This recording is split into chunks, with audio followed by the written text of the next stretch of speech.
ka mag-serve sa ibang tao, di ba ako lang ang Diyos? Di ba? Sabi nga sa Exodus 20 verse 3-6, basahin po natin.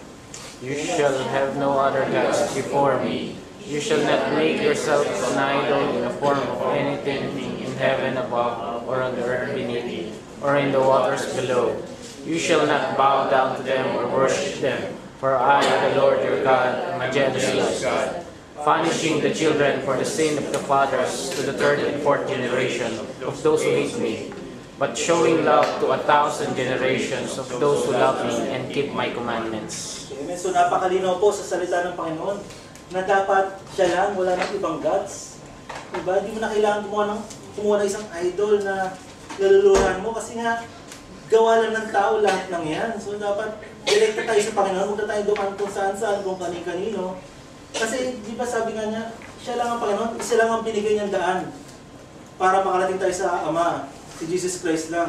Makikita natin sa John 14:6, sabi nga ni Jesus Christ, I am the way, the truth, and the life. No one comes to the Father except through me. So, siya lang talaga ang tanging daan. Wala hindi tayo kailangan magdasal kung kanino, sa mga santo, kung kanino man. Kasi, ganoon din naman si Jesus Christ ang daan. Dumirekta na tayo sa Kanya. Kumbaga, di ba? So, siya lang ang makapagdalat sa atin sa Ama. Ba't dadaan ka pa sa iba? Dumirekta ka na. Kasi mas gusto ni Lord yung naipag-usap tayo sa Kanya, yung meron tayong personal relationship sa Kanya. Hindi na natin kailangan dumaan sa mga false prophets, kung kanino pa, na mag-ano tayo ng mga, sabi nga, huwag tayo mag-ano ng mga idols, ng mga kung ano-ano na nakikita lang sa lupa, sa dagat, o sa kung saan-saan man, na dito lang nanggagaling. Dapat doon tayo sa totoong Diyos, Diyos na buhay. Amen? So, sabi nga, ano natin yung jealous kasi, di ba, yung meaning ng jealous sa Old Testament. Kasi yung jealous daw pala, ng Old Testament is same as zealous din, pagiging zeal. Ano ba yung zeal? Yun yung intense emotion natin. Yung zeal. So sabi nga dyan, di ba, the root idea in the Old Testament where jealous is to become intensely red, it seems to refer to the changing color of the face or the rising heat of the emotions which are associated with intense zeal or fervor over something dear to us. Talagang yung intense feeling natin sa mga taong dear sa ating puso. Amen. So yun pala ang ibig sabihin ng jealous. So ibig sabihin ang jealous din pala parehas ng zealous. So pag sinabi natin God is zealous, He is eager about protecting what is precious to Him. Kaya pala siya zealous kasi ayaw na tayong mapunta sa kalaban, ayaw na tayong mapariwarak, ayaw na tayong magkaroon ng condemnation. Dahil anak niya tayo eh. Kaya yun ang nararamdaman, kaya siya nag-jealous, kaya siya nagiging zealous. Dahil mapupunta ka sa kasamaan. Gusto niya, syempre, create siya na tayo, di ba? Create niya tayong lahat. Kaya gusto niya, lahat tayo ay nasa Kanya. Ayaw niya na napupunta tayo sa ibang Diyos-Diyosan. Kasi katulad ng sinabi niya kanina sa verse kanina na pag nagsamba ka sa Diyos-Diyosan, di ba, may punishment ka after the 4th generation. Kaya minsan sasabihin mo, mabait naman ako. Ba't ganito nangyayari sa akin? Yun pala, may kasalanan yung mga forefathers natin. Yung mga ninuno natin. Dahil yun pa yung mga curses. Kaya natin naranasan to. Pero pag tinanggap mo ang Panginoon at talagang in-accept niya as your Lord and Savior, mapuputol na yung mga curses na yun. Mawawala na. Yung mga anak nyo is di na mararanasan. Kung naman yung naranasan yung mga curses na yun. So dapat talaga, umalis tayo sa tradition at magpunta tayo sa totoo sa mga salita ng Diyos. Kung ano talaga, yung sinasabi niya sa kanyang salita. Kasi minsan, ba't ka na religion mo? Kasi dito, itong nakakagisnan ko, itong naka-ano. Pero hindi natin alam yung sinasabi sa Bible. Pag tinanong tayo, hindi natin alam. Kasi sabi nga sa Hosea 4:6, my people perish because of lack of knowledge. Lack of spiritual knowledge. Kasi hindi tayo nagsasaliksik sa kanyang salita. Kaya sunod lang tayo ng sunod. Dapat magkaroon tayo ng sarili nating paniniwala, ang sarili nating paninindigan. Let us seek the Word of God. Hindi na tayo makikinig sa ating mga ninuno na paniniwalaan natin lahat sa sarili nila. Dapat mag-seek din tayo. Hanapin natin katotohanan. Nandiyan lang naman lahat yan sa libro ng ating pangsasalita ng Diyos. Buksan lang natin, makikita natin lahat ng questions natin sa buhay. Andiyan lahat ang kasabutan. Amen.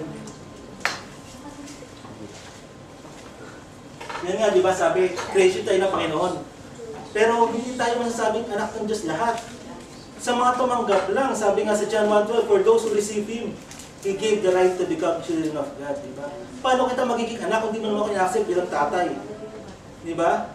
So yung mga tumanggap lang pala sa Panginoon, ang masasabing anak talaga ng Diyos kasi tinanggap mo siya eh. In-accept mo siya bilang Diyos at tagapagligtas. So dapat talaga tanggapin natin siya bilang Diyos at tagapagligtas para yung kaligtasan, yung mga eternal life na mga pangako. Kasi maraming pangako ang Panginoon. Kung titignan natin sa mga magsasawa tayo sa mga pangako niya at ang kagandahan doon, ang mga pangako niya ay tinutupad niya. Amen. Sa Romans 5:8, yung pagmamahal niya sa atin todo-todo, that hindi pa tayo pinanganganak. While we were yet sinners, Christ died for us. 2,000 years ago, hindi pa tayo nagkakasala, hindi tayo pinanganganak. Sinagot na ni Lord ang ating mga pagkakasala. Namatay na siya sa krus ng Kalbaryo para sagapin tayo sa ating mga pagkakasala. Diba? Ganun niya tayo kamahal. Diba? Hindi pa tayo nagkakasala. Wala pa nga tayo sa mundo ito, hindi pa tayo pinanganganak. Diba? Pero yung sins natin, nabura ng lahat. Sinagot na tayo natin, Panginoon. Ganun niya tayo kamahal. Amen. Isa pa. Sabi ko kanina, siya lang ang tanging daan. Sabi niya sa John 46, I am the way, the truth, and the life. No one comes to the Father except through me. Siya lang ang tanging daan. Yung natin kailangan dumaan kung kanino. Dahil na tayo kay Lord. Mga prayers natin, direkta na natin. At for sure, ito'y kanyang sasagutin. Amen.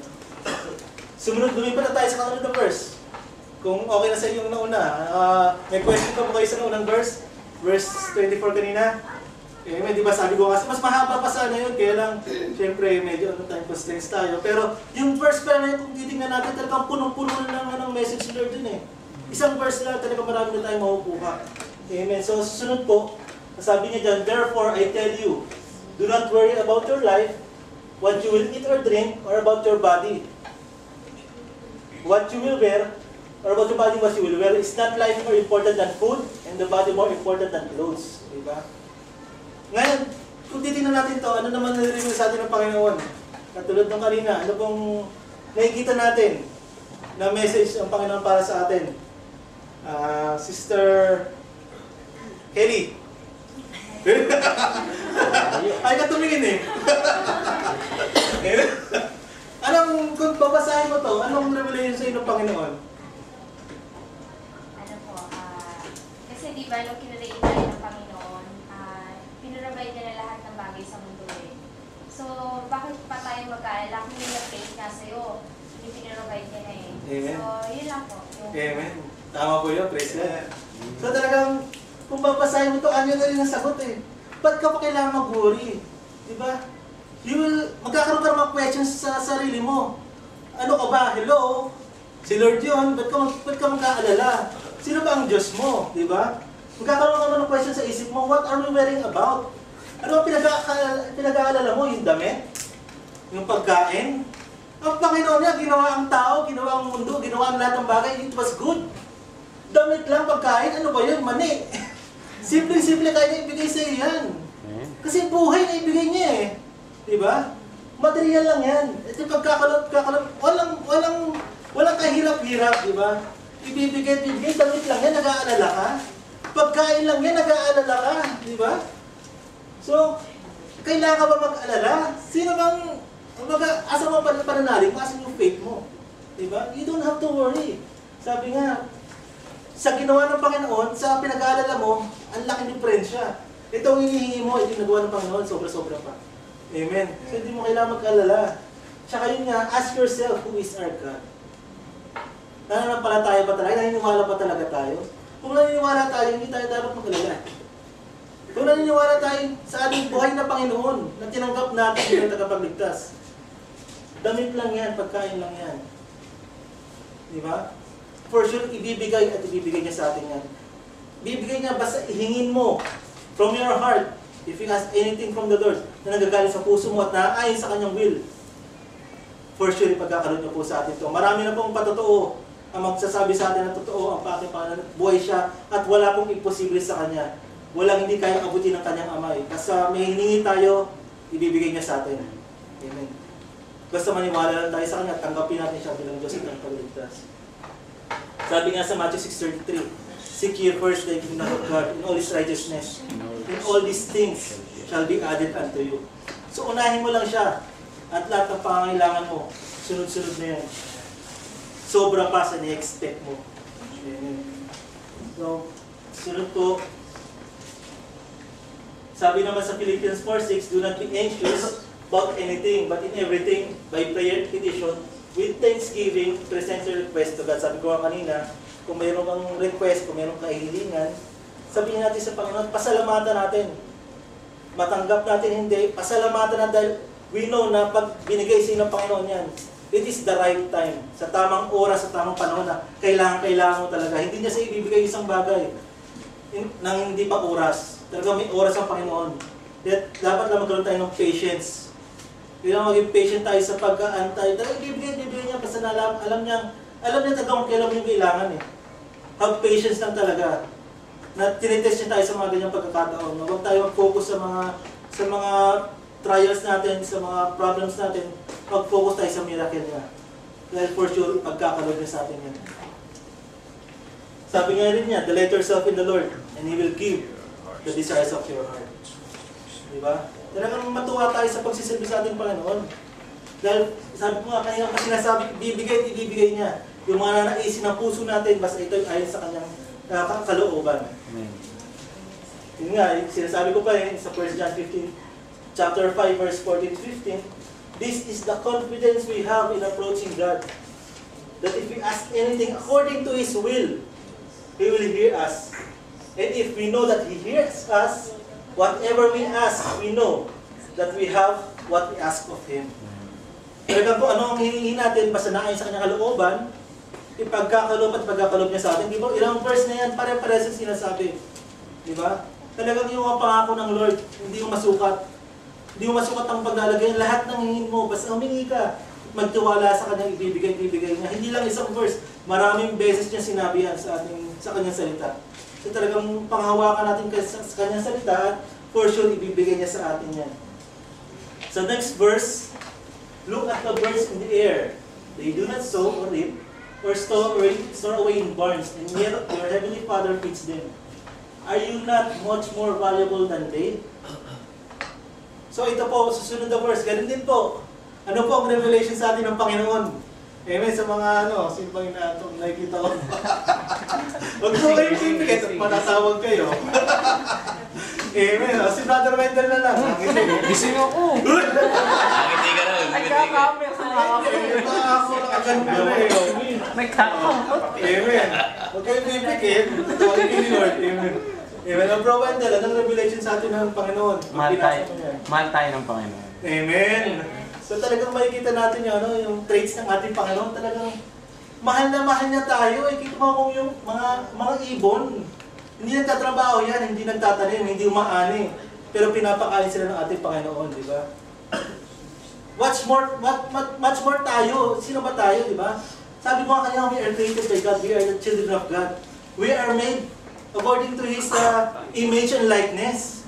So mas lalo tayong hindi pababayaan ang ating Panginoon. Kasi yung ibon, creation lang niya. Tayo, hinipan niya. Talagang may buhay, meron tayong Holy Spirit. Meron tayong Spirit na talagang nanggaling sa kanyang bibig. Amen. Yun nga, sinabi ko, dyan mo, pag binasa mo, makikita mo nakaganyang traits ng ating Panginoon eh. Di ba? Na our God is a powerful God. Kasi nga, di ba, nagawa niya ang lahat ng bagay sa ating kapaligiran. Nagawa niya ang mga mundo, ang langit, ang lupa, ang mga hayop, ang tao, and everything was good. Di ba? Sinasabi niya. Talagang powerful siya. Isa dependable God. Subukan natin. Let us have faith in Him. Subukan natin. Ask something in Him. At magtiwala tayo at sa puso natin, basta ito'y naayos sa kanyang salita. Mapupuno yung mga prayer request nyo. Ano yun? Sigurado po yun. Kung nagkaano kayo prayer request, ilagay nyo sa prayer request, yung request nyo, yung date, at saka kailan ang sagot. For sure. Siguro yung notebook nyo puno na after 1 year. Talagang sinasagot ng Panginoon kung talagang taimtim tayo ng humingi sa Kanya at dadasal. At talagang naayos sa Kanyang kalooban, i-claim na natin in Jesus' name. Ito yung mapapasa natin. Amen. Tsaka nga, sabi ko kayo, in God, all things are possible. Walang imposible sa Kanya. Meron nga may mga sakit na sinasabi ng doktor, wala nang pag-asa. Pero pinapagaling ni Lord. Si Brother Ernest, isang buhay na patotoo. Noon may cancer siya, prostate cancer. Pero dahil sa anak siya ng Diyos, hindi siya pinabayaan ng ating Panginoon. Dinidig ng Panginoon ang kanyang mga panalangin. So now, healthy na uli siya. Wala na yung cancer sa katawan niya, wala na yung cancer cells. Hinipin na siya ng Panginoon, ginamit pa siya ng Panginoon sa pag-uwi niya ng Pilipinas, binigyan siya